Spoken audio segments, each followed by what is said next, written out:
This is Michael Singh, and you're listening to Vibe 105.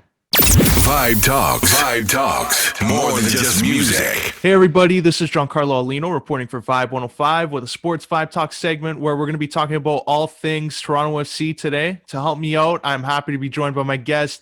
You've seen his columns on Waking the Red. He is a managing editor of that page. He's Michael Singh. How you doing, Michael?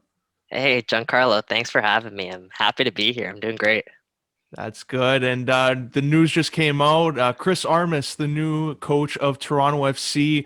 What were your thoughts when this was first announced, and what do you think about the hire? Yeah, no, that's a good question. I think my thoughts when it first came out were sort of in line with the rest of TFC Live and rest of Toronto FC there, as you saw with some of the backlash, is that on the forefront, it's a little bit of an underwhelming hire, especially when you think about the names that Toronto FC were linked to, like Laurent Blanc, Patrick Vieira, and the likes of some of those bigger echelon European giants, let's call them. And then, of course, you hear in December Bill Manning and Ali Curtis talk about Toronto FC being a big club, and understanding that, and that's what TFC need in their next head coach is someone who understands that. And then, initially you hear the name Chris Armas. It's not really the most appealing name from a just I guess a generalist soccer standpoint. But then you break it down a little bit further, and you think about why he was hired, and you listen to Ali Curtis and Bill Manning, and you hear them chat. And when Greg Vanney was first hired, I'll take it back there. He didn't really have much of a resume either. As Armas is sort of doesn't really have the biggest resume. He does have coaching experience at MLS. He does have a lot of success at MLS actually, but his legacy isn't the one that TFC fans were sort of expecting to come in through the door to replace Greg Vanney. It wasn't necessarily seen as a step up, but he does offer a lot of exciting features that he can bring to this team, like the press that he was talking about so often there in his press conference, no pun intended. But um, he's going to bring an exciting style of soccer to TFC, and it's honestly something they were lacking a little bit last season. And I was quick to criticize that their lack of movement. They looked at times that they were being run out of the park by some clubs, and um, Armas talked about it. It's intelligent running that you have to do to sort of win the ball back and maximize your effort level.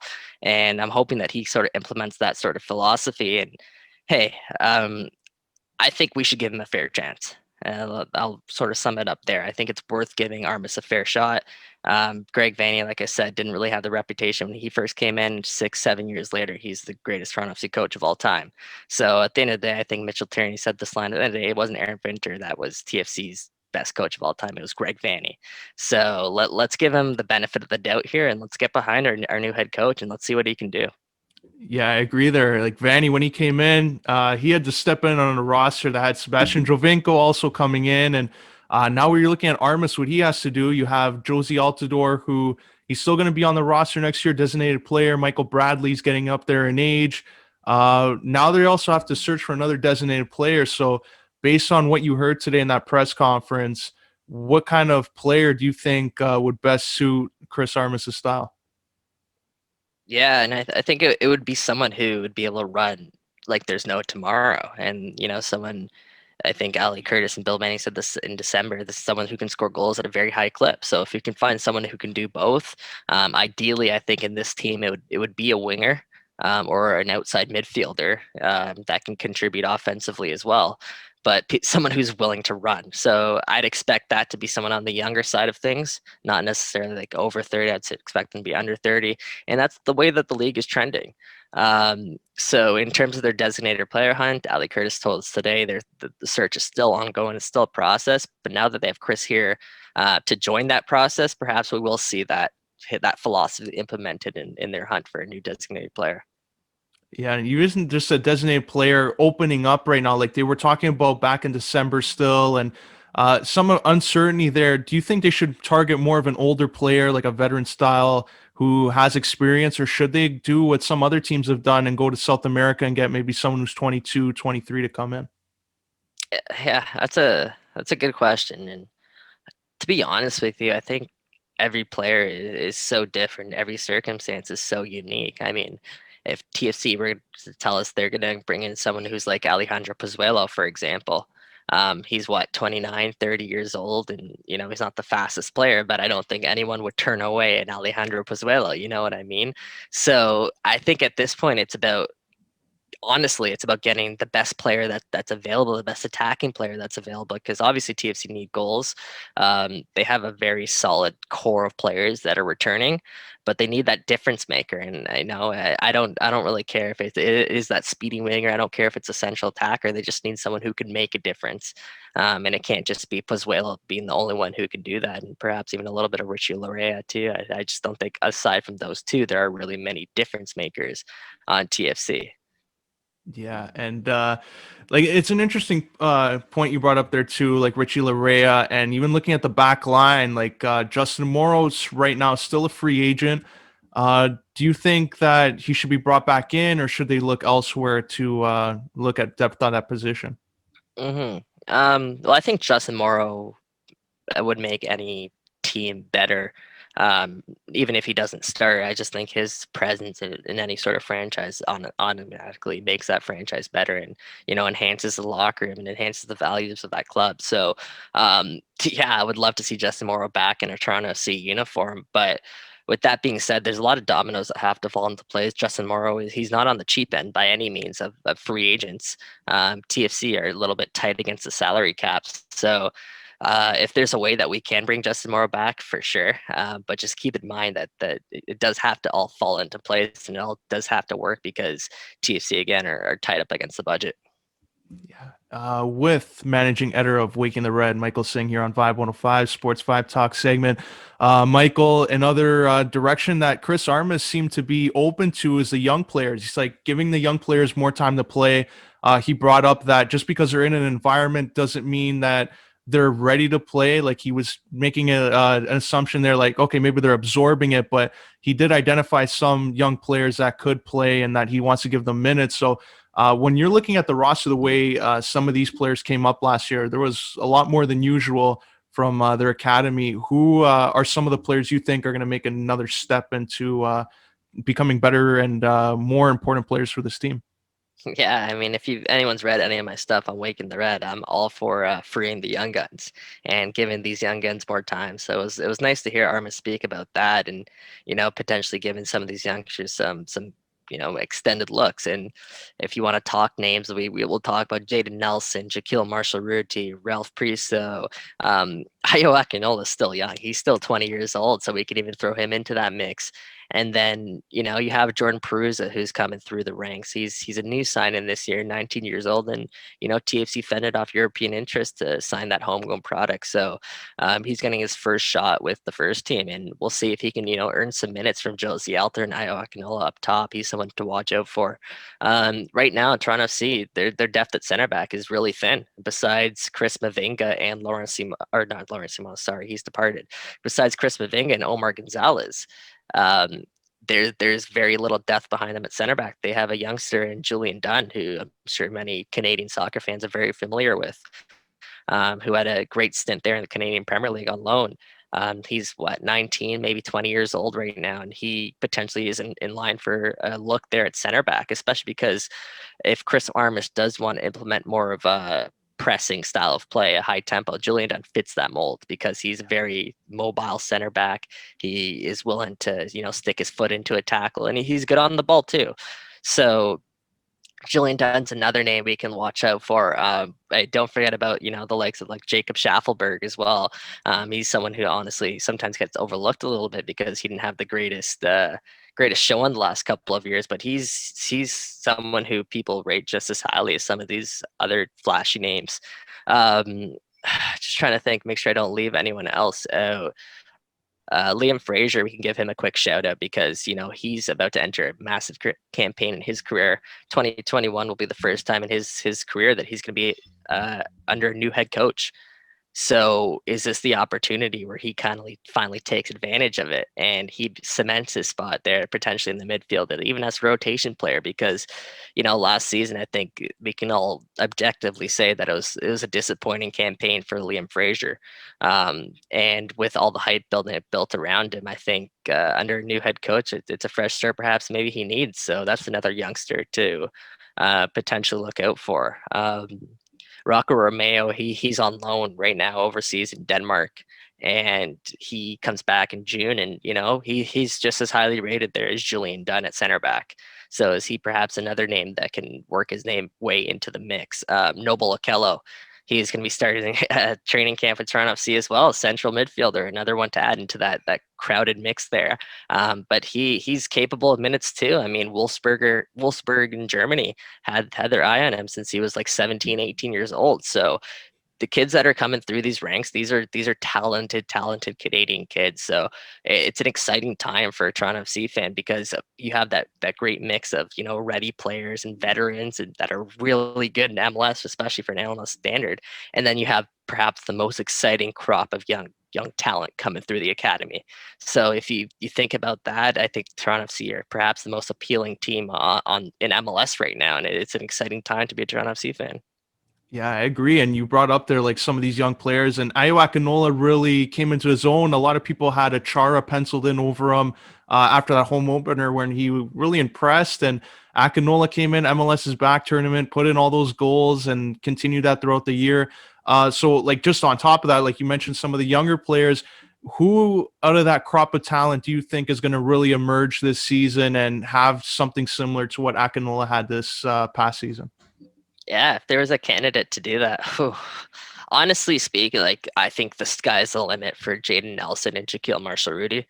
I think those two players, I know that they've been scouted by the top European clubs, and there's interest in the top European clubs for these young Canadians. So I really do believe like the sky is the limit for Jaden Nelson and Shaquille Marshall Rudy. I think they're going to take this league by storm one day if they get the chance, if they're not bought by another European supergiant by then. So those are two to watch out for. But if I had to pick one for just next year, you mentioned his name there, and I think it's Chara.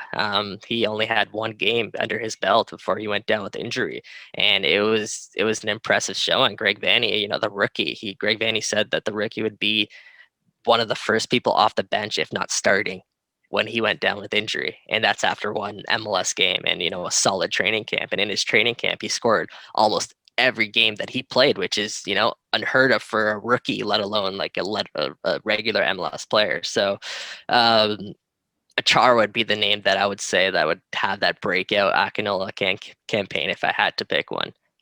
Yeah, I agree. It's going to be interesting to see some of these young players come up.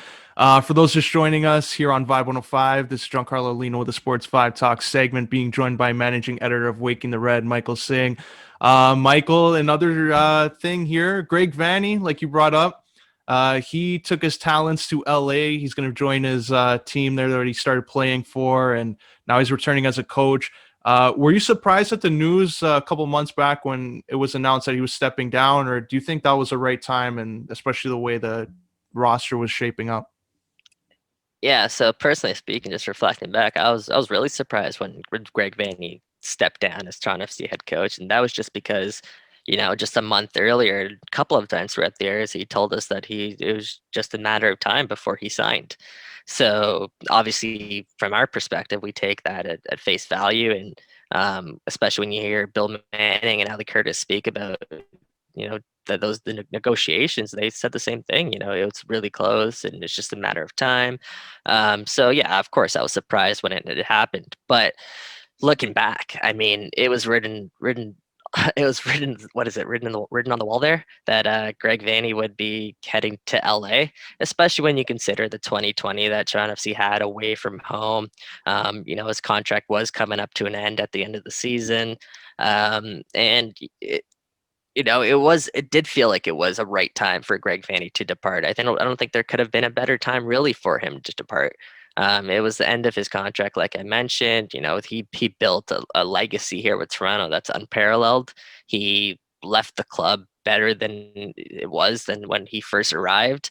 And the LA job, just looking back, it just made so much sense, especially considering that, yeah, of course, he used to play there for so many years. He returned there as a player, and he was away from his family for so long this year, and that obviously I think took a huge toll on him. So if you can just mitigate that risk, go to LA, and I think the stars align there for Greg Vanney to take over that job because they're their team that needs him right now. And what do you think Vanney will offer that group? Like LA Galaxy I know he was saying he likes to build things, and what better way and what better place to go to than LA if you want to build something? Because that team, a lot of people were saying underperformed.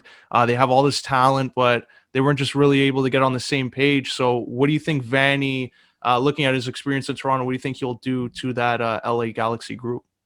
hmm I think the goal that was Greg Vanney was really in the relationships that he built. Um, Within the club. It wasn't necessarily about his ability to make tactical decisions. It wasn't necessarily about his soccer IQ, although I think it's off the charts. It was about he was a coach that his players were willing to run through a wall for. Um, and then you heard that when Jonathan Osorio spoke about it after, Justin Morrow or even Drew Moore, one of his former players, said the same thing. And I think that's what he'll bring to LA Galaxy is a genuine, someone who you can genuinely believe and someone who people will buy into. So you mentioned that a lot of people weren't on the same page there at LA Galaxy before Greg Vanney. I think that'll change completely because it's tough not to be on the same page as this coach. Even just from interacting with him, you kind of get the sense of you always get where he's coming from. And, even if you don't agree with something that he says, he explains it to you. There's some reasoning behind it. So it's easy to buy into his sort of system. And, to be honest, I'm excited to see what he does there in LA.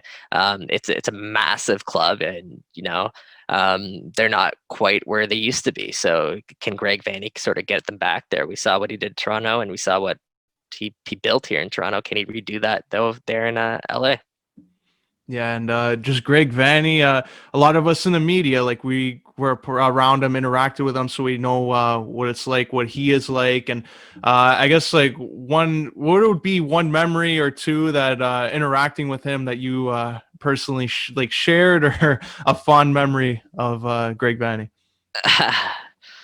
It's tough to pick just one off the top of my head because it what I will say is when I first met Greg Vanney and when my first day at the Toronto FC, working in the media there, he didn't know who I was, but when I asked him a question, I think it was a random question about Subasa Endo, I believe, perhaps, or Marky Delgado. He gave me about a 2-3 minute answer, and this is the first time you're sort of meeting a head coach.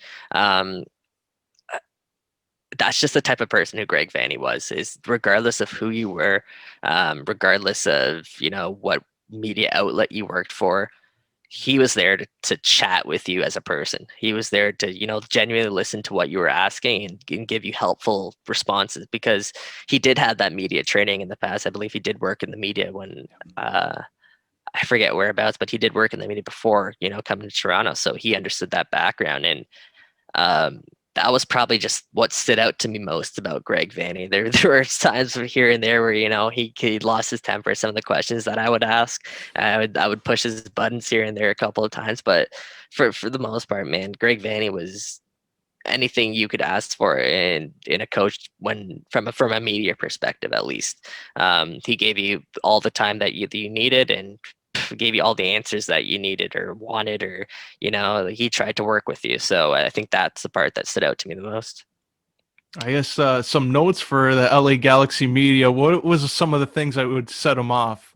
Some of those questions. um it's I mean it's all just about timing and when you ask a question and how you ask the question. um Obviously the one infamous one was when he sort of defended his team, let's say after losing back-to-back games there midway through the season for the first time in a while. And I asked him about how much his team misses Josie and Io Akinola, and he went off. He defended his team, and I'm not something I'm going to take personally because I understood what he was doing, but you, you can kind of get the sense of when you're about to push Greg Vanney's buttons, and I got the sense that, he was a little bit timid there, but hey, I have a responsibility there to ask the question. And, sometimes he does get that emotional response out of him, but at the end of the day, you can understand why. And as I'll go back to like what I said, I understand there's reason behind it. He's not just losing his cool. Greg Vanney he's a good guy. And I wish him the best there in LA Galaxy. Yeah, just speaking of timing, it brought up something for me because I remember back in October, it was Pablo Piatti was playing amazing, and I just brought up, this guy's been putting a lot of minutes, and that was a Friday afternoon. You fast forward 2 days later, and Piatti was ruled out for the season. So I thought that would be something to set him off. Don't ask more questions, man. Yeah, thankfully it didn't set him off, and I was able to escape that. But yeah, Vanney, I echo those same sentiments. He was a great guy and held himself to integrity, and a great coach for LA coming up. And as we wrap up here, final questions here with Michael Singh of Waking the Red, managing editor. How would you best describe Waking the Red? Because a lot of fans, it's a popular website for fans to go to. How can you best describe like kind of the work you do and some of the online platforms you're able to reach? For sure, and I appreciate the question. How I would describe Waking the Red is honestly, and I grew up a Toronto FC fan. Toronto FC wasn't around when I was first born. Obviously, it established itself permanently there in 2007. But I was someone who had season tickets from almost the first day. I'm someone who grew up playing soccer in the city, and I'm someone who wanted to grow the game. I wanted to be a professional soccer player. So I think what I am most proud about Waking the Red is that we do try and grow the game of soccer, especially from a Toronto perspective. And we try to provide literally the best covers that we can for Toronto FC and for Canada soccer. And I think our results show that our fans are happy with our work. And if you guys want to check it out, I'd recommend it because it's a great community to be a part of as well, because we have our comment threads there that people have conversations about. And I honestly think, and I've been told this from a lot of different people, it's the number one source for Toronto FC news. If you guys are fans of Canada soccer, Toronto FC, check us out, and hopefully you like us. Let us know what you think, and we're always open to making improvements and getting better. But it's a great squad of gentlemen, great squad of people that are working hard behind the scenes to produce the best legitimate and real content that we can provide. Yeah, I agree. They're a great website. And I guess just a final question on that note, like with Waking the Red, what are some of the things you enjoy most about that? Like that whole experience of being a dedicated destination for some of these fans? Like what is the best, I guess, quality of the website? No, that's a good question. Like personally, what I really enjoy is I like conveying the narrative to the fans. And I was one of those fans, so I understand the sort of questions that people have. And I understand what piques people's interest. So I think that's one of the more appealing qualities to our site, is that we'll have content that people really do care about. It a lot of our pieces aren't necessarily just fluff pieces. It's real content that we break down the Reds to as far as we can. And I think that stems not just me, but to my whole staff. Is everyone at Waking the Red is a Toronto FC supporter, or grew up following the club closely. And it's become, a lot of these guys have second jobs, but it's become their passion, and it is their passion. And I think the one goal that we all can agree on is we want to produce great quality content for Toronto FC, and it's easy to do that when it's a passion. So I think that sort of extends to our work, and I hope you guys see that if you guys do check it out. Yeah, I highly recommend that. We'll post the link there in the description on our YouTube and IGTV portion here. Before we wrap up and let you go, Michael, how can we follow you on social media? Yeah, I guess on Twitter there you can follow me at Michael Singh 94. And then you can follow Waking the Red at Waking the Red. Yeah, I'm not much of a social guy per se, but I try and get some information out there on Twitter as much as I can. But I appreciate you, again, asking me for that plug. No worries there. Highly recommend that follow. A lot of great content there. Michael, I'd like to thank you for sharing your time and coming on here on Vibe 105 to talk all things TFC and Greg Vanney, and we wish you all the best. Thanks, Giancarlo. Thanks for having me. That was Michael Singh, managing editor of Waking the Red. Now we're going to send it back to the studio for more programming right here on Vibe 105. And now back to your Vibe 105.